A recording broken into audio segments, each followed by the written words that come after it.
The following may not be suitable for all audiences. Viewer discretion is advised. 7 men arrested in connection with Chinese supermarket robbery. Police arrested 7 men in connection with a report of a robbery that occurred yesterday morning.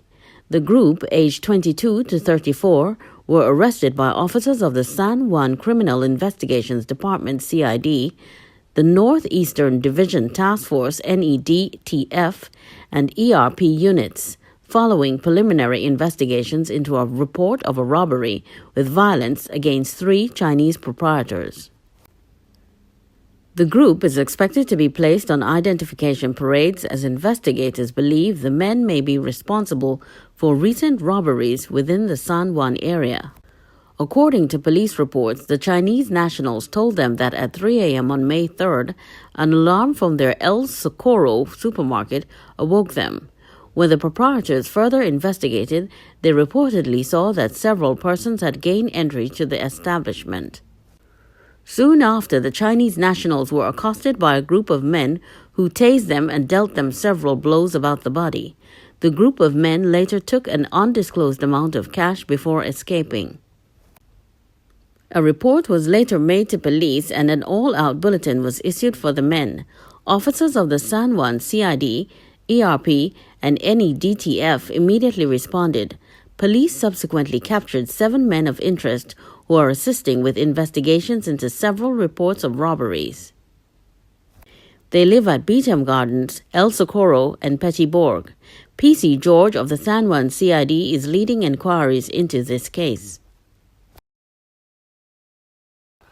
Another major narcotics find at TT National Mail Center.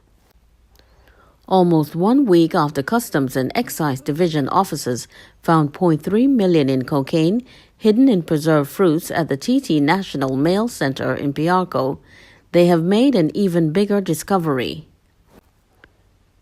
Cocaine amounting to almost 5 million TT dollars was found in various packages destined for the United States and other parts of the world.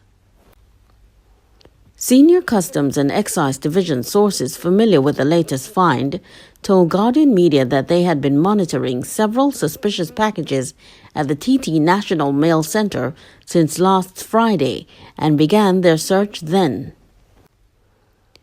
During the 3 days up to 8:30 p.m. on Monday, Customs and Excise Division officers unearthed close to 9 kilograms of cocaine hidden in several items. The cocaine weighed earlier on Monday, sources say, was approximately 6.5 kilograms, and Friday's seizure was estimated to be close to 3 kilograms.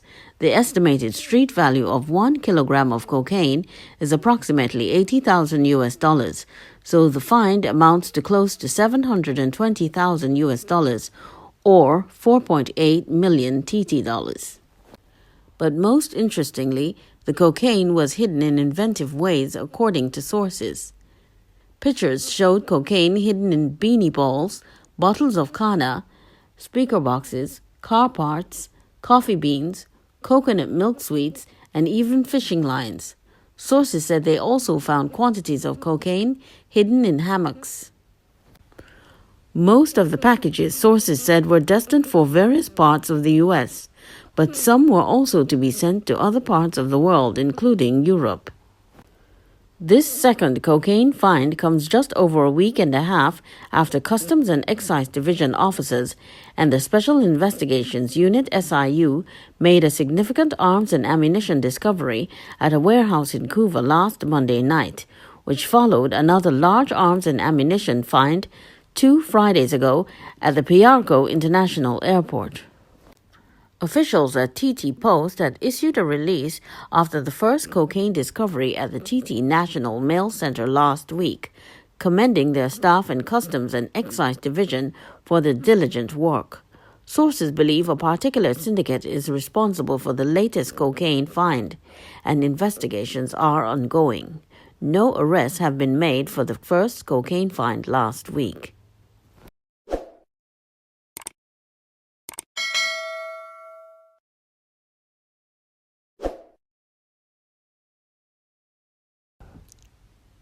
Officers of the Couva police station are currently searching for 21-year-old Mintoy Thorpe. Mintoy of June Street, Couva, was reported missing on May 2nd. She is of African descent, 5 feet 5 inches tall, slim built, has a brown complexion, and wears glasses. She was last seen sporting a natural brown hairstyle. Anyone who can assist lead investigator Sergeant Rawlings with information on the whereabouts of Mintoy Thorpe is strongly urged to contact the Couva police station at 636-233-0200 or call the police hotlines at 999-555 or share the information via the TTPS apps. Errand laborer missing. A man is assisting police in their investigations into the disappearance of errand laborer Jeremy Rampersad. 29-year-old Rampersad was reported missing to the police by his wife on Sunday, April 25th.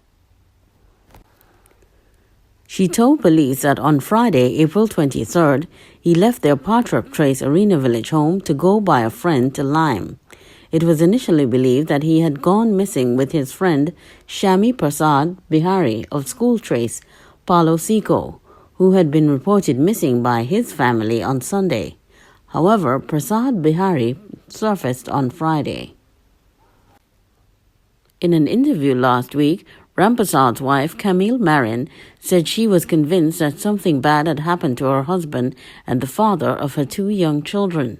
She said he would never stay away from his family for so long. Police officers said based on information received, they combed forested areas in the Erin and environs on Saturday in the hope of finding Rampersad. Investigations are continuing.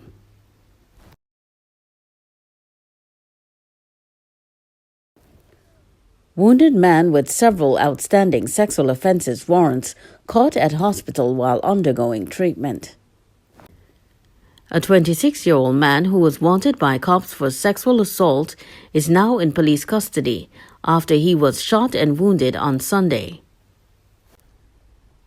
Police said the suspect of Luengo Village, Maracas St. Joseph, was shot around 8:30 p.m. while liming at Marimore Road, 5 Rivers in Arouca. The wounded man told police he was liming with a group of friends when gunshots rang out. He said he attempted to run away but felt a burning sensation close to the left eye. He was taken to the Arima Hospital where he was interviewed by officers of the Arouca CID, where according to police officers he allegedly gave them the wrong name and address. The suspect was treated and then transferred to the Eric Williams Medical Sciences Complex in Mount Hope. The police were later notified of his true identity, and officers from the St. Joseph Police Station went to the EWMSC where they interviewed the suspect. Police said that there are 6 outstanding warrants for his arrest for 2 counts of rape, 2 counts of grievous sexual assault, false imprisonment, and kidnapping. He was also described by police as an alleged gang leader. The suspect remains under police guard at the EWMSC.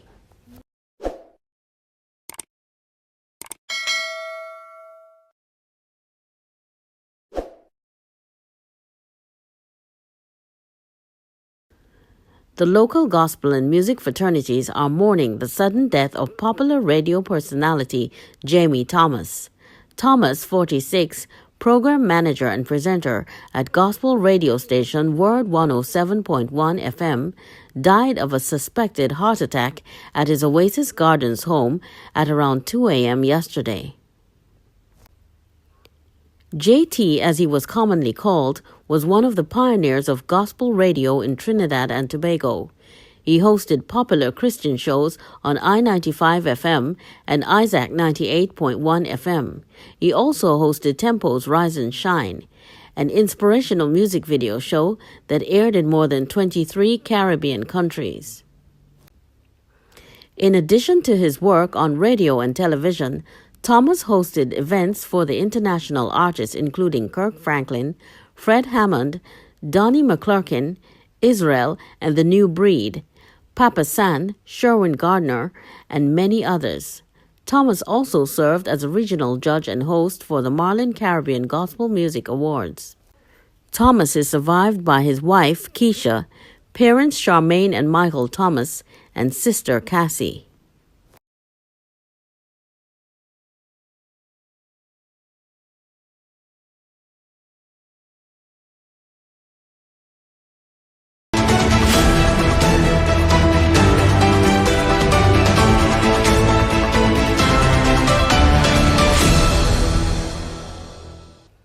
Hospital intakes now exceeds discharges.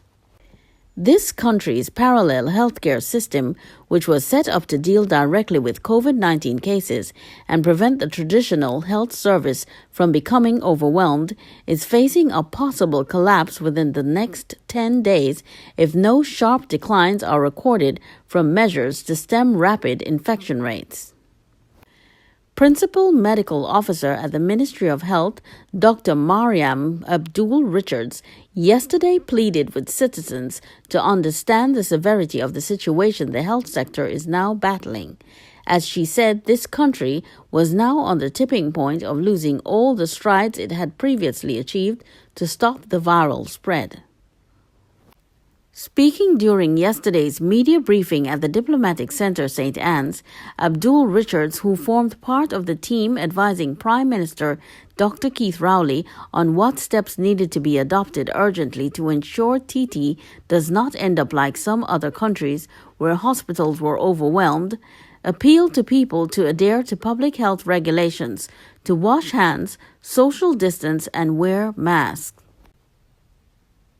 She said the parallel healthcare system had a maximum capacity of 542 beds spread across 7 hospitals to manage COVID-19 patients. She added that an average of 13.6% of new cases were admitted to hospitals daily, while only 6.6% of hospitalized patients are discharged each day. Examining cases between March 1st and May 2nd, Abdul-Richards said that they had found that 14 out of every 100 COVID-positive patients need to be admitted to hospital because they are unwell. Admitting that a COVID-positive patient may require a variety of care ranging from oxygen provision to intensive care and even hemodialysis in some cases, she said some people will have longer hospitalization periods than others, which could vary from as little as 3 days to 21 days. She claimed that there had been a significant daily increase in the hospitalization of people during this last week and explained that it was a red flag for authorities as the numbers being admitted far exceeded the numbers being discharged. The parallel healthcare system has 260 COVID-positive patients in hospital, which puts it at a 48% capacity. The majority of these patients are in wards. Within 10 days, the parallel healthcare system will become overwhelmed if we continue at this rate, she said.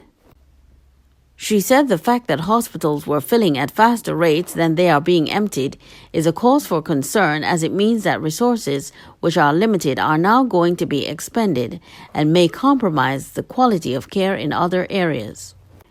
In presenting the epidemiological update, Dr. Avery Hines also painted a dire picture for TNT as he said they had recorded a steep upward climb in cases during recent weeks, resulting in increased hospitalization rates. As he announced projections from the data collected and analyzed so far, Hines said, "At the current rate of speed, looking at the active cases, we are on track to have alarming numbers of active cases by May 22, looking upwards of 10,000. He revealed that maximum hospital capacity with current rates could be reached in as few as 7 days or 10 days at most. Hines said this was a trend they wanted to curb, halt, and reverse. Hines said other trends had been noted where slightly more females were now dying from this virus, while deaths were being recorded in younger people, some of whom were in their 40s and 50s.